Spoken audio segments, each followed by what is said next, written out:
Naniniwala tayo doon sa kasabihan na habang may buhay, may Pag-asa. habang may buhay, may Pag-asa. habang may buhay, may Pag-asa. pagsubok. Dahil tayo katiwala ng Diyos, binibigyan din niya tayo ng iba't ibang klase ng pagsubok.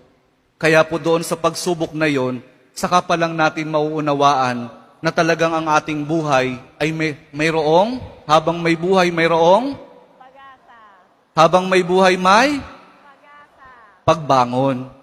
Huwag niyong hayaan na kapag meron kayong pinagdaraan ng pagsubok, ay hindi kayo babangon. Kailangan meron tayong pagsumikap na pagtsatsagaan natin yung ating mga pagsubok na pinagdaraanan. At kapag merong pagsubok at merong pagbangon, saka pa lang natin mauunawaan na talagang ang ating buhay, na habang may buhay, may habang may buhay, may pag-ibig. Ang pag-ibig na nagmumula kay Jesus lamang sa ating mahal na poong Jesus Nazareno.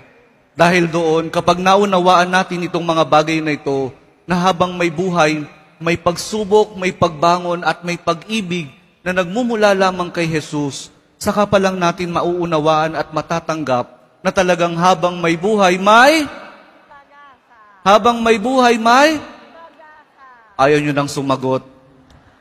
Pag-asa, sapagkat hindi po tayo ipapahiya ng pag-asa na nagmumula sa ating mahal na poong Jesus Nazareno. Amen?